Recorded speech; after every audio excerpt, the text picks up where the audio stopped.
का second number का question. तो क्वेश्चन ये था, पहला क्वेश्चन तो अपन लोगों ने सॉल्व कर चुके थे। अब हम लोग बनाएंगे सेकंड नंबर का क्वेश्चन। तो सेकंड नंबर का क्वेश्चन आपका क्या था, 8.39। ओके, तो सबसे पहले आपका क्या फर्ज होता है कि इसको x के बराबर मान लेना होता है। तो माना x बराबर 8.39। ओके, इसको दे देना होता है समीकरण 1। सेम जब आप पिछला क्वेश्चन को किए, यहाँ पे भी आपको वैसे ही करना पड़ेगा। तो सबसे पहली बात आपको देखना है कि पॉइंट के बाद कितना वैल्यू है। तो पॉइंट के बाद आपका कितना डिजिट है, पहला अंक ये, दूसरा अंक ये। ओके, तो इस टाइप से देखा जाए क्या करेंगे, दो अंक होने की वजह से यहाँ पे 100 से दोनों पक्षों में गुना कर देना होता है। तो यहाँ पे आप क्या लिखोगे कि दोनों पक्षों में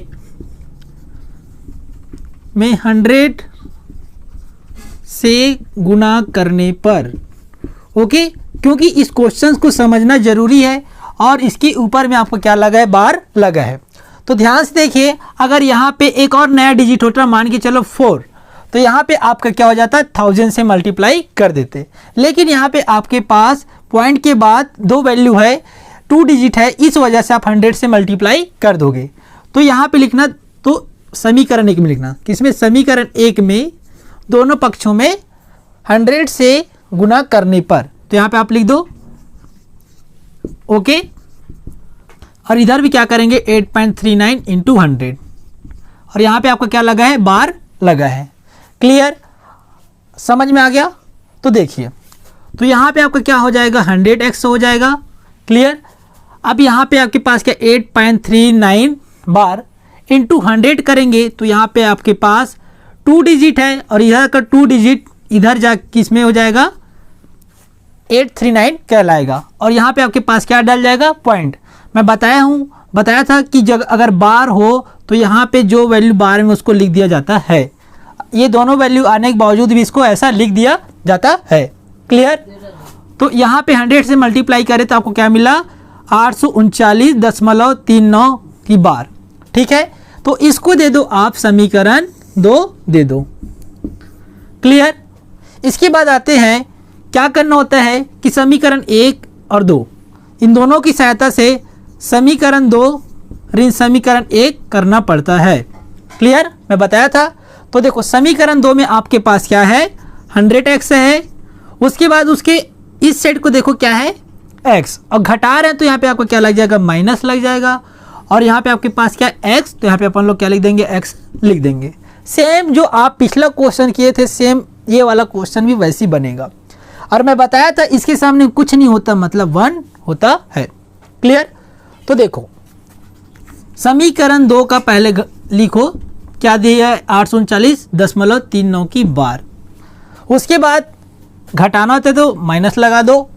उसके बाद कितना घटाना है, समीकरण 1 का 8.39 की बार को घटाना है।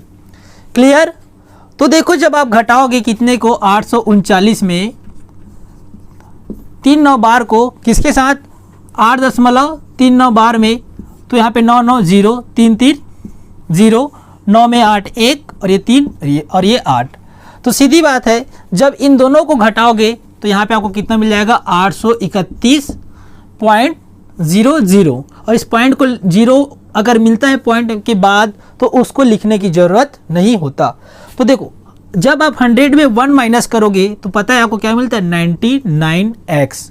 क्लियर, तो यहाँ पे मैं क्या लिख सकता हूँ, तो देखो अब यहाँ पे आपको क्या मिला, 99x इक्वल 831। पहला क्वेश्चन आपको अच्छे तरीके से समझ में आ गया तो सेकंड क्वेश्चन भी आपका इजीली से बन जाएगा। अब देखो यहाँ पे x का वैल्यू निकालना है और ये इंटू में है, मतलब गुना में है, तो गुना वाला चिन्ह ऊपर वाला कहाँ चला जाता है, नीचे में आ जाता है, मतलब 831 के नीचे में आ जाएगा। क्लियर, आगे बात समझ में। तो देखिए यहाँ पे x इक्वल, तो मैं इसको क्या लिख सकता हूँ, 3 गुना 33 लिख सकता हूँ क्या, बिल्कुल लिख सकता हूँ। ओके, अब इसी प्रकार मैं यहाँ पे आपके पास क्या है, 831 है, उसको भी मैं क्या लिख सकता हूँ, 3 गुना 277। जब आप मल्टीप्लाई करोगे इन दोनों का तो आपको कुछ ऐसा ही मिलेगा, 831 ही मिल जाएगा। तो देखो ये ऊपर में 3 और नीचे में 3 होने की वजह से दोनों आपस में कट जाएगा। इसको आप काटने वाला 7th 8th क्लास में पढ़ चुके हो। तो यहाँ पे x का वैल्यू आपको क्या मिला 277/33। क्लियर। तो यहाँ पे आपका आंसर क्या हो जाएगा x इक्वल 277/33। इसके आगे आप काटना चाहो तो मुश्किल है कटना। ओके, तो उम्मीद करता हूँ कि ये वाला आपको सेकंड नंबर का क्वेश्चन आपको समझ में आ गया होगा। अब आइए इसके थर्ड नंबर का क्वेश्चन देखते हैं।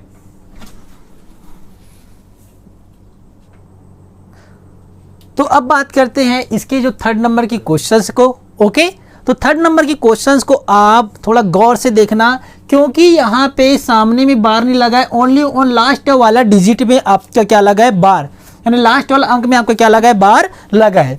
तो सबसे पहले डरने वाली कोई बात नहीं है, जैसा करते थे वैसे ही करना है, सिंपल सा। देखो सबसे पहले मान लो किसके बराबर, x के बराबर मान लो। तो यहाँ पे आपको क्या मिल जाएगा 3.127 की बार, सॉरी 7 में क्या आपके पास बार है। तो यहाँ पे देखने वाली बात ये है कि किसमें आपका बार नहीं लगा है। तो देखा जाए तो फर्स्ट और सेकंड वाला में आपका बार नहीं लगा है। क्लियर। तो मैं क्या करूँगा, यहाँ पे 2 डिजिट को जिसमें बार नहीं लगा है उसको इधर ले जाऊँगा। तो कितना में लगा है 1 और 2, तो 1 और 2 में नहीं लगा है, तो सीधी बात है कि इसको किससे मल्टीप्लाई कर देना होता है 100 से मल्टीप्लाई कर देना होता है। तो यहाँ पे क्या करेंगे, समीकरण एक में 100 से गुना करने पर, वो भी दोनों पक्षों में। आगे बात समझ में। तो मैं क्या करूँगा, इसके इस साइड भी 100 से मल्टीप्लाई करूँगा, इसके इस साइड से भी मल्टीप्लाई 100 से करूँगा। तो क्या मिल जाएगा 100x, उसके बाद 3.127 की बार इंटू कितना है 100। तो यहाँ पे आप लिख दो 100, क्योंकि दोनों साइड किससे गुना कर रहे हैं 100 से गुना कर रहे हैं। क्लियर। तो देखो जब आप कैलकुलेटर या फिर अपना दिमाग लगाओ थोड़ा बहुत। ओके, तो जब इसको 100 से मल्टीप्लाई करेंगे तो कितना 0 है 2, और यहाँ के जो 2 डिजिट है सामने वाला ये 3 की ओर चला जाएगा, उसके बाद पॉइंट यहाँ पे लग जाएगा और यहाँ पे आपको क्या मिल जाएगा 7 की बार। ओके, तो यहाँ पे आपको क्या मिला, समीकरण 2 मिल गया। ओके, लेकिन क्या हमारा क्वेश्चन अभी तक सॉल्व हुआ है क्या, नहीं हुआ है क्या, नहीं हुआ है। तो आइए इसके आगे क्वेश्चंस को कैसे बनाएंगे, तो देखते रहिए।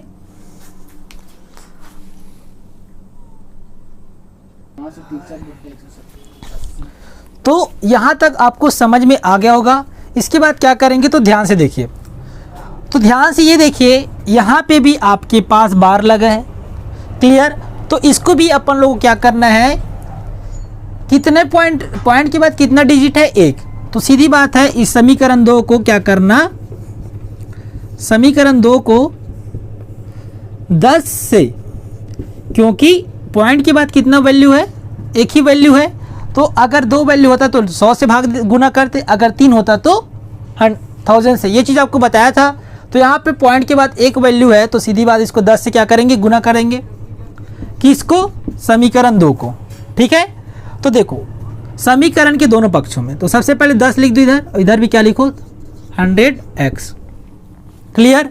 यहाँ पे लिख दो 3127 बार इंटू 10। आगे बात समझ में।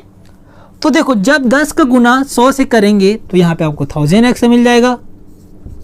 ओके, अब यहाँ पे जब 10 का मल्टीप्लाई 312.7 बार से करेंगे तो यहाँ पे क्या मिल जाएगा 3127, और यहाँ से बार हट जाएगा।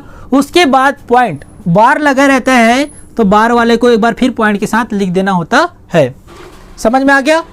तो देखो ये हो गया आपका समीकरण 3।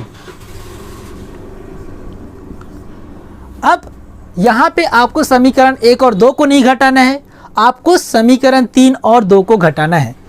तो यहाँ पे आप क्या लिख दोगे, समीकरण 3 में समीकरण 2 को घटाने पर। क्लियर। तो देखो जब समीकरण 3 में समीकरण 2 को घटाएंगे तो क्या मिलेगा, तो समीकरण 3 में आपके लेफ्ट हैंड साइड में क्या है 1000x, क्लियर। उसके बाद घटाना है तो यहाँ पे क्या लग जाएगा, ऋण लग जाएगा। उसके बाद समीकरण 2 के आपको लेफ्ट हैंड साइड में देखना है क्या, यहाँ पे 100x है तो यहाँ पे लिख दो 100x बराबर, ओके। तो देखो आपको समीकरण 3 के अब राइट हैंड साइड में देखना है तो यहाँ पे आपके पास क्या है उसको लिख दो 3127 फिर 0.7 बार। उसके बाद फिर यहाँ पे लिख दो माइनस, ओके। उसके बाद ये देखिए कहा गया आपका समीकरण 2 में, और समीकरण 2 में मिला उसको लिख दो, राइट हैंड साइड में आपको क्या मिला है, ये मिला है, क्लियर। तो यहाँ पे जब अपन लोग माइनस करेंगे तो यहाँ पे आपको क्या मिल जाएगा 3120 हो जाएगा, ये 5 हो जाएगा, 2 में 1 1, 31 में 3 मतलब 28, ओके। तो देखो यहाँ पे आपको क्या मिल जाएगा 2815, क्लियर हो गया। तो यहाँ पे आपको कितना मिला 2815 मिल गया। उसके बाद यहाँ पे क्या करोगे 1000x में 100x घटाओगे तो कितना मिल जाएगा 900x मिल जाएगा, क्लियर। अपन को x का वैल्यू निकालना है तो यहाँ पे क्या करना पड़ेगा, इस 900 को इधर पक्षांतर कर दूंगा तो यहाँ पे आपको क्या मिल जाएगा 900 मिल जाएगा। अब यहाँ पे आपको एक रणनीति के तहत चलना पड़ेगा। तो सबसे पहली बात यह है कि जो 2815 है उसको मैं क्या लिख सकता हूँ 563 गुना 5 लिख सकता हूँ। सेम उसी प्रकार 900 को मैं क्या लिख सकता हूँ 180 गुना 5 लिख सकता हूँ। ये जब कैलकुलेट करोगे 563 का 5 से गुना करोगे तो आपको 2815 आ जाएगा। उसके बाद जब 180 गुना 5 करोगे तो 900 आ जाएगा। तो मैं इसको कुछ स्टेप से लिख सकता हूँ। तो देखो क्या ऊपर में 5 है और नीचे में 5 है तो ये 5 और 5 कट जाएगा और यहाँ पे आपको क्या मिल जाएगा x इक्वल टू 563/180, जो कि अपन को यही आंसर लाना था, ओके। आप उत्तरमाला में देख लीजिए आपका आंसर यही आया होगा, समझ में आ गया। तो अब आइए इसके लास्ट नंबर के क्वेश्चंस पे क्या करते हैं, डिस्कशंस करते हैं।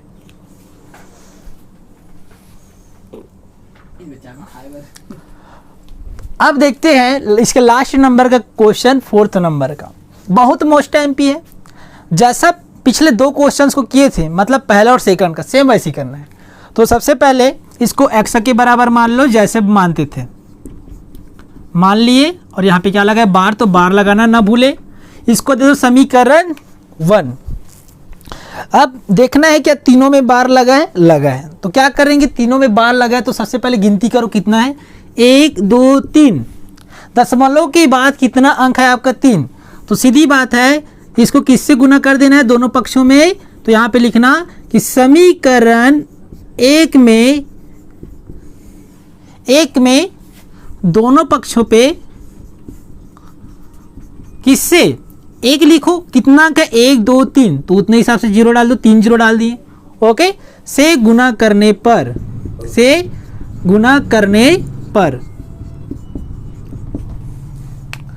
तो जब इसको 1000 से गुना करेंगे तो यहाँ पे क्या हो जाएगा 1000 गुना x हो जाएगा, और इसके भी अगले पक्ष में क्या हो जाएगा 0.25 की बार, और यहाँ पे क्या है आपके पास 1000 से गुना करना है, क्लियर।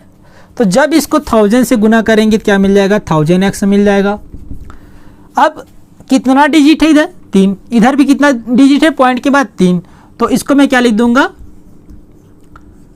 कुछ ऐसा लिख दूंगा, और यहाँ से आपका बार हट जाएगा। लेकिन पॉइंट बार होने की वजह से पूरा हम क्या लिख दूंगा बार चढ़ा दूंगा। आगे बात समझ में, ओके। तो देखो आपको x का वैल्यू निकालना है तो क्या करना पड़ेगा, यहाँ पे ना निकालें, इसको दे दो समीकरण 2। आगे बात समझ में, ओके। अब क्या करेंगे, जो समीकरण 2 - 1 कर देना है, 2 - 1 कर दो, ओके। तो देखो जब समीकरण 2 में क्या है आपके पास 1000x, क्लियर। उसके बाद समीकरण 1 के आपके लेफ्ट हैंड साइड में आना है और वहाँ पे क्या है x है, तो घटा रहे हैं तो यहाँ पे क्या लिख देंगे माइनस लिख देंगे, x है तो यहाँ पर आप लिख दो x लिख दो। ओके, अब उसके राइट हैंड साइड में जाते हैं, तो राइट हैंड साइड में जाएंगे तो आपको क्या मिलेगा, 5125.125 125 की बार, तो 512.125 की बार ऋण घटा रहे तो ऋण लिखेंगे। उसके बाद देखो समीकरण 1 के राइट हैंड साइड में आपके पास क्या है, 5.125 की बार। क्लियर। अब इन दोनों को घटाएंगे तो क्या मिलेगा, तो देखिए क्या हो जाएगा, लिखिए 5.125 की बार, ये 0 हो जाएगा, ये भी 0, 110 माइनस करें 5 में 5 0, ओके 215। क्लियर। तो यहाँ पे आपको क्या मिल जाएगा, 5120। ओके, 0 आ रहा है उसको लिखने की जरूरत नहीं है। तो देखो 1000 x में यहाँ पे कुछ नहीं होता, मतलब 1 होता है। 1001 में क्या, सॉरी 1000 में 1 घटाएंगे तो कितना मिल जाएगा, 999 मिल जाएगा। ओके, x का वैल्यू निकालना है तो क्या करना पड़ेगा, यहाँ पे आपको 999 की इधर ट्रांसफ़र कर देना है। तो ये हो गया दोस्तों आपके चौथे नंबर का हल। ओके, तो आपको ये अच्छे तरीके से समझ में आ गया होगा। ओके, तो हम मिलेंगे इसके नेक्स्ट वीडियो में, और नेक्स्ट वीडियो में ये देखेंगे कि प्रश्नावली 2.2 में कि किस टाइप से क्वेश्चन बनाया जाता है, करनी को कैसे सॉल्व किया जाता है, उसके बारे में पूरा क्लियरिटी से जानेंगे। ओके, अगर आपको हमारा चैनल और आपका हमारा जो पढ़ाने का तरीका अच्छा लगा हो तो लाइक, सब्सक्राइब एंड शेयर जरूर करें, और कोई भी प्रॉब्लम होता है तो कमेंट सेक्शन में ज़रूर बताइए। Okay, thank you.